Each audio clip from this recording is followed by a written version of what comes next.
Hey guys, कैसे हैं आप सब। I hope you are doing well. I am Sandeep. Welcome to CSC circle. तो हम लोग डिस्कस कर रहे थे यूपी PCS 2020 टेस्ट सीरीज, ठीक है। और ये दी है इसकी टेस्ट सीरीज है टेस्ट नंबर 10, ठीक है। इससे पहले हम लोगों ने टेस्ट नंबर 8 तक सॉल्व कर लिए। 9 टेस्ट नंबर हमारा CSAT का है। उसको जब एग्ज़ाम का टाइम होगा 1 महीने के पहले हम जितने भी CSAT के टेस्ट हैं सारे सॉल्व कर लेंगे, ठीक है। तो ये टेस्ट नंबर 10 है, ये देख सकते हैं आप लोग, ठीक है। तो गाइज़ आज के लिए सॉरी, क्योंकि मेरी थोड़ी सी तबीयत ख़राब थी, तो एक्चुअली मैं सुबह वीडियो नहीं ला पाया। इसके लिए मैं आप लोगों से माफ़ी चाहता हूँ। और मैं अभी इसको जो है रिकॉर्ड करके डाल रहा हूँ। जब थोड़ी सी तबीयत मेरी सही हुई तुरंत मैंने इसको रिकॉर्ड किया है वीडियो और तुरंत डाल रहा हूँ, ठीक है। तो इसके लिए मैं आप लोगों से क्षमा प्रार्थी हूँ। और इसमें हम 25 क्वेश्चन सॉल्व करने वाले हैं, तो आप लोग इसे एंजॉय कर सकते हैं, ठीक है, अच्छे से। तो चलते हैं क्वेश्चन नंबर 1 पे। तो इसमें कहा गया कि निम्नलिखित कथनों में से कौन सा सही है, तो ये बताना है। तो फर्स्ट है कि सूर्यास्त कानून का संबंध रैयतवाड़ी व्यवस्था से था।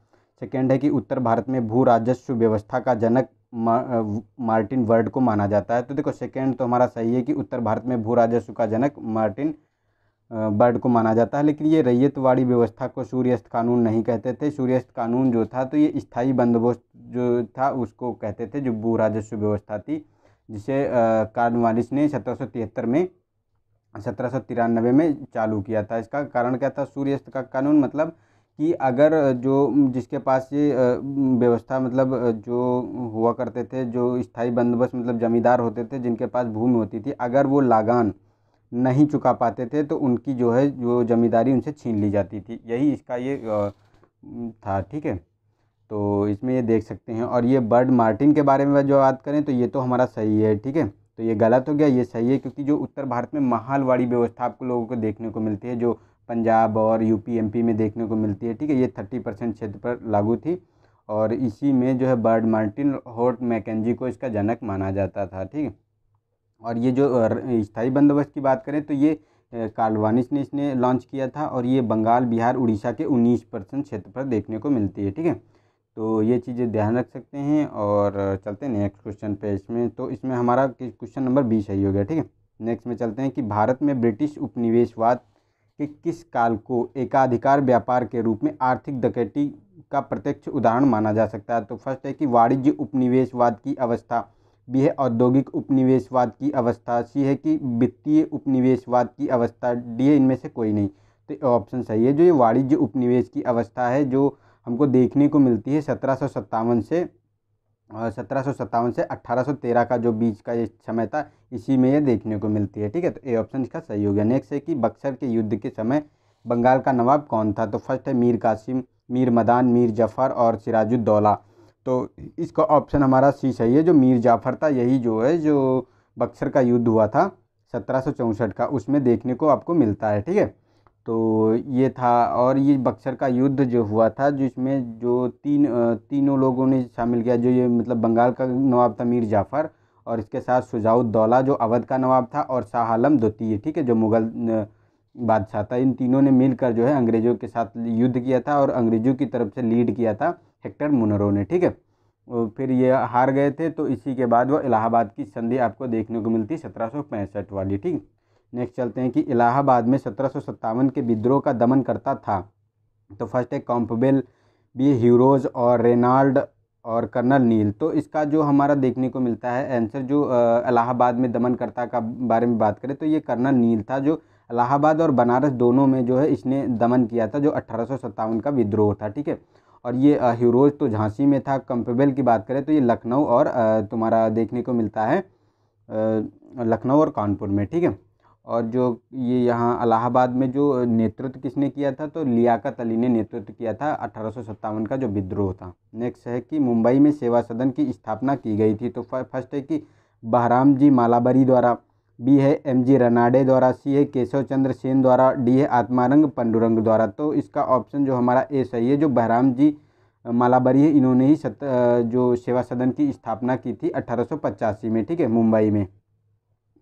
चलते हैं नेक्स्ट क्वेश्चन पे। इसमें कहा गया कि निम्नलिखित कथनों पर विचार कीजिए, दिए गए कूट की सहायता से उत्तर बताना है। तो फर्स्ट है कि वरुण देव को वैदिक सभ्यता में ऋतस्य गोपा कहा जाता था। सेकेंड है कि वैदिक सभ्यता में इन्हें नैतिक व्यवस्था का प्रधान माना जाता था। तो ये दोनों स्टेटमेंट हमारे सही हैं और ए की व्याख्या भी करता है, तो ए ऑप्शन हमारा सही हो गया। चलते नेक्स्ट में कहा गया है कि निम्नलिखित कथनों पर में कौन सिंधु घाटी सभ्यता के संबंध में सत्य है। तो फर्स्ट है कि अश्व का अंकन हड़प्पा सभ्यता की मोहरों में नहीं मिलता है। सेकेंड है कि सिंधु सभ्यता के वासी कपास से परिचित थे। तो देखो इसमें जो सेकेंड ऑप्शन है हमारा, ये तो हमारा सही है, ठीक है, कि इसमें जो है कपास का अंकन नहीं, कपास से परिचित है। ये कपास, जौ और तुम्हारे गेहूँ और चावल, इससे सभी से परिचित है। लेकिन अश्व का अंकन नहीं मिलता है, तो ये भी हमारा स्टेटमेंट सही है, क्योंकि अश्व के बारे में तो नहीं बताया गया है, लेकिन जो हमारा बैल, हाथी, भेड़, बकरी, इनको बारे में, इनके पालतू बनाने के बारे में इसमें वर्णन किया गया है। तो दोनों स्टेटमेंट हमारे सही हैं, ठीक है, तो सी ऑप्शन सही हो गया इसका। चलते हैं नेक्स्ट क्वेश्चन पे। नेक्स्ट है कि निम्नलिखित में से कौन एक की रचना जैन गुरु भद्रबाहु की थी। तो भद्रबाहु की रचना किसने की है। तो फर्स्ट है कि भद्रबाहु ने किसकी रचना की है। तो फर्स्ट है कि प्रवचन सार, कल्पसूत्र, द्रव्य संग्रह और न्याय दीपिका। तो इसका बी ऑप्शन सही है, कल्पसूत्र है, इसकी रचना जो है भद्रबाहु ने की थी। और इसमें जो आपको देखने को मिलेगा, जो जैन गुरु हुए हैं, जितने भी 24 तीर्थकर हुए हैं, जो तीर्थकर हुए हैं ना, उन्हीं के जीवन चरित्र के बारे में इसमें लिखा गया है कल्पसूत्र में, ठीक है। नेक्स्ट है कि निम्नलिखित में से कौन सा अभिलेख भागवत धर्म का संबंध में जानकारी देता है। तो बेशनगर का गरुड़ स्तंभ, बी है कि प्रयाग प्रशस्ति, सी है महरौली स्तंभ लेख और डी है नासिक अभिलेख। तो इसका ए ऑप्शन सही है, जो बेशनगर का गरुड़ स्तंभ है यही इसके बारे में बात करता है, और इसकी स्थापना जो है हेलियोडोरस ने करवाई थी। ये विदिशा में आपको एमपी में देखने को मिलता है, ठीक है।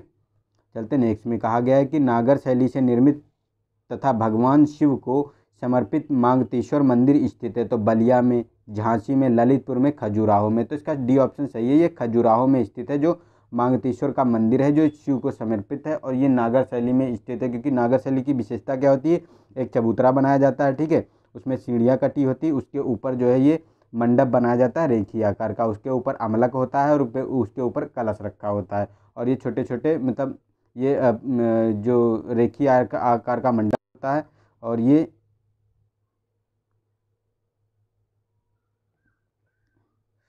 ठीक है, तो ये आप लोग देख सकते हैं, ठीक है। चलते नेक्स्ट क्वेश्चन पे। तो नेक्स्ट है कि हमारा मोंटेग्यू ने निम्नलिखित में से किस घटना को निवारक हत्या की संज्ञा दी थी। तो फर्स्ट है चौरी चौरा हत्याकांड, बी है जलियांवाला बाग हत्याकांड, सी है भगत सिंह को फांसी, और डी है धरसना लाठीचार्ज। तो इसका जो बी ऑप्शन चाहिए, जो ये जलियांवाला बाग हत्याकांड था, जो अमृतसर में आपको देखने को मिलेगा था 13 अप्रैल 1919 को जो देखने को मिला था, उसके बारे में ये बात करता है कि ये निवारक हत्या का नाम दिया था इसने, मोंटेग्यू ने इसे, जलियांवाला बाग हत्याकांड को, ठीक है। नेक्स्ट है कि निम्नलिखित कथनों में से कौन एक बारदौली सत्याग्रह के संबंध में सत्य है। तो इसका फर्स्ट है कि इस सत्याग्रह में महिलाओं ने सक्रिय रूप से भाग लिया था। सेकंड है वल्लभ भाई पटेल को सरदार की उपाधि दी गई थी, और थर्ड है कि यह एक अहिंसक कृषक आंदोलन था। तो ये देखो तीनों स्टेटमेंट हमारे सही हैं, तो हमारा सी ऑप्शन सही हो गया, क्योंकि जो बारदौली सत्याग्रह था ये जो सरदार वल्लभ भाई की जो नेतृत्व में किया गया था, और ये महिलाओं ने इसमें सक्रिय भागीदारी की थी, और ये अहिंसक आंदोलन था ये, ठीक है, और इसी में सरदार की उपाधि भी सरदार वल्लभ भाई पटेल को दी गई थी। नेक्स्ट है कि मुगल सम्राट द्वारा नियुक्त बंगाल का अंतिम गवर्नर कौन था। तो फर्स्ट है सरफराज खां, सेकंड बी है कि मुर्शीद कुली खां, और थर्ड है कि अलीवर्दी खां, और इनमें से कोई नहीं। तो इसका बी ऑप्शन सही है, जो मुर्शीद कुली खां था 1717 में इसकी मतलब इसको नियुक्त किया गया था। उसके बाद बंगाल का जो कोई गवर्नर नियुक्त नहीं किया गया मुगल सम्राट के द्वारा, क्योंकि मुर्शीद कुली खां ने उसे अपना एक स्वतंत्र राज्य स्थापित कर लिया था, ठीक है। नेक्स्ट है कि निम्नलिखित भारतीय राज्यों में से कौन से भूटान के साथ सीमा का निर्धारण करते हैं। तो फर्स्ट है कि सिक्किम, पश्चिम बंगाल, अरुणाचल प्रदेश, असम। तो ये हमारे तीनों जो सिक्किम, पश्चिम बंगाल, अरुणाचल प्रदेश और असम, चारों जो है भूटान से सीमा साझा करते हैं। तो डी ऑप्शन हमारा सही हो गया। चलते हैं नेक्स्ट क्वेश्चन पे। नेक्स्ट है कि मुख्यालय दिए गए हैं और उनके बारे में बताना है।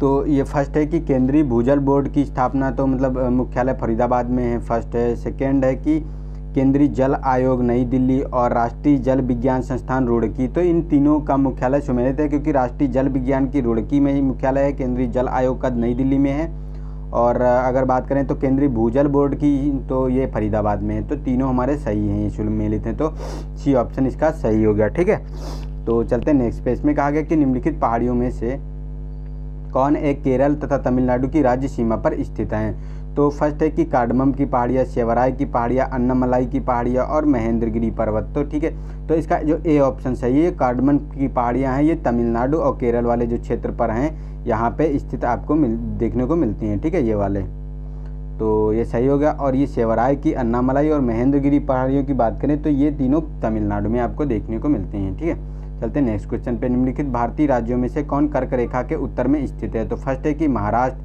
सेकेंड है उड़ीसा, और ये सी ऑप्शन है छत्तीसगढ़ और मेघालय। तो देखो ये जो मेघालय है ये हमारा उत्तर में स्थित है कर्क रेखा में, और सभी से तो मतलब ये देखो महाराष्ट्र में दक्षिण में है, छत्तीसगढ़ में भी है, और उड़ीसा भी दक्षिण में स्थित है, क्योंकि इससे जो कर्क रेखा है इसे 7 राज्यों से मतलब होके गुजरती है, जैसे गुजरात से गुजरी।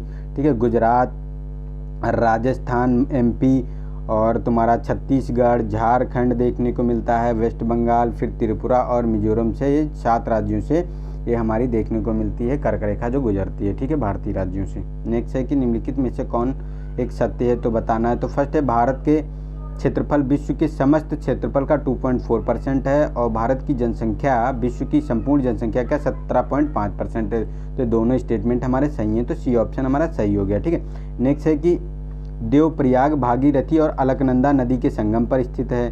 ठीक है, और सेकेंड है बद्रीनाथ मंदाकिनी नदी के किनारे पे स्थित है, और ये केदारनाथ अलकनंदा। तो ये देखो गलत है, तो क्योंकि बद्रीनाथ जो है अलकनंदा की नदी पर स्थित है, और ये जो केदारनाथ है ये मंदाकिनी नदी के किनारे पे स्थित है। ठीक है, लेकिन ये देवप्रयाग जो है तो जहाँ पर भागीरथी और अलकनंदा मिलती है ये हरिद्वार में मिलती है, तो यहाँ से फिर यहीं पे देवप्रयाग है, और यहीं से फिर गंगा का उद्गम होता है। इसी के बाद जो है भागीरथी और अलकनंदा की संयुक्त धारा को गंगा बोला जाता है। ठीक है, तो हमारे सुमेलित नहीं है ये बताना है। तो देखो हमारा 2 और 3 दोनों सुमेलित नहीं, सी ऑप्शन सही हो गया।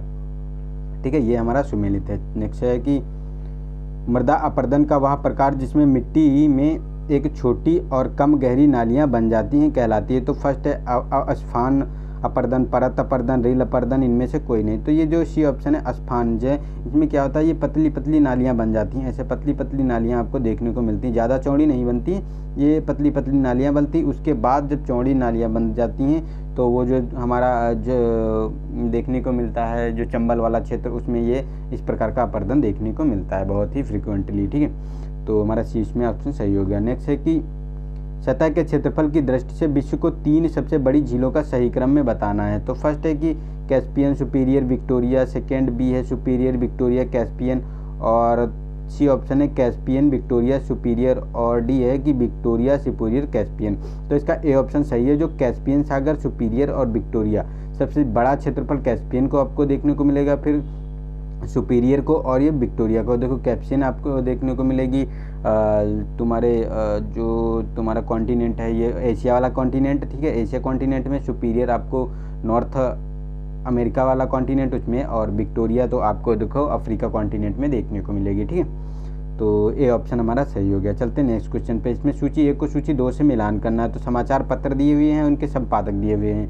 तो दिग्दर्शन की बात करें तो इसकी जो है संपादन किया था मार्चमैन ने। सोम प्रकाश का तो ईश्वरचंद्र विद्यासागर ने। हिंदू पैट्रियाट हरिश्चंद्र मुखर्जी। कॉमनवेल्थ एनिवेशन। तो हमारा 2-1-4-3 2-1-4-3 तो हमारा सी ऑप्शन सही हो गया इसमें। ठीक है, नेक्स्ट है कि एकमात्र गवर्नर जनरल जिसकी समाधि भारत में स्थित है वह है। तो Warren Hasting, Lord Curzon, Lord Cornwallis, और डी है लॉर्ड वेलेजली। तो इसका सी ऑप्शन सही है, जो ये लॉर्ड कॉर्नवालिस है इसी की समाधि जो है हमको देखने को मिलती है भारत में, और ये एकमात्र गवर्नर जनरल है जिसकी समाधि भारत में मिलती है, और इसकी मृत्यु भी यही भारत में हुई थी, और इसकी समाधि आपको बलिया में देखने को मिलती है। ठीक है, जो उत्तर प्रदेश का बलिया है वहीं पे इसकी समाधि है। नेक्स्ट है कि निम्नलिखित में से कौन सा एक सही सुमेलित नहीं है, तो ये बताना है। तो फर्स्ट है डलहौजी द्वारा हड़पे गए राज्य और वर्ष दिए गए हैं। तो सतारा 1848, और जो संभल है ये 1850, झांसी 1853, और नागपुर 1854। तो इसका बी ऑप्शन जो है ये गलत है, क्योंकि ये 1850 नहीं है, 1849 में इसका जो है इसने किया था, ठीक है। हड़प मतलब राज्य को, सतारा को, संभल को हड़पा था 1849 में, ठीक है। तो ये हमारा बी ऑप्शन गलत हो गया। और ये सारे सम्मिलित थे, क्योंकि सबसे पहले जो सतारा को हड़पा था इसने डलहौजी की हड़प नीति के अंतर्गत, ठीक है, डलहौजी ने। नेक्स्ट है कि निम्नलिखित में से कौन एक बम्बई प्रेसिडेंसी एसोसिएशन का संस्थापक नहीं था। तो फर्स्ट है कि केटी तैलग और बी.ए. बद्रुद्दीन तैयब जी और C A. Firoz Shah Mehta, D A. M G. Ranade. तो इसका डी ऑप्शन सही है। ये जो है हमारे जो एम.जी. रनाडे हैं, इसके जो है बम्बई प्रेसिडेंसी एसोसिएशन के संस्थापक नहीं है। केटी तैलग, बद्रुद्दीन तैयब जी और फिरोज शाह मेहता, ये तीनों जो इसके संस्थापक सदस्य हैं, ठीक है। और इसकी स्थापना की बात करें कि मुंबई में हुई थी, जो बम्बई प्रेसिडेंसी एसोसिएशन की स्थापना है, और 1885 में इसकी स्थापना इन लोगों ने मिलकर की थी, ठीक है। तो ये भी आप ध्यान रखिए, ये स्थापना भी पूछ ली जाती है इसकी बहुत ही जल्दी कि कब की थी, स्टेटमेंट बना देते हैं, तो ये आप लोग ध्यान रखने सकते हैं, ठीक है। तो यहाँ हम लोगों ने 25 क्वेश्चन पूरे कर लिए हैं, ठीक है। अगला आपको नेक्स्ट वीडियो आपको उसी टाइम पे मिल जाएगा, ठीक है। तो इसके लिए आप निश्चिंत रहिए, कोई भी कंडीशन होगी फिर भी मैं अपना वीडियो प्रोवाइड कराऊंगा। तो आज के लिए इतना ही, मिलते हैं नेक्स्ट वीडियो में, तब तक के लिए नमस्कार, जय हिंद, जय भारत।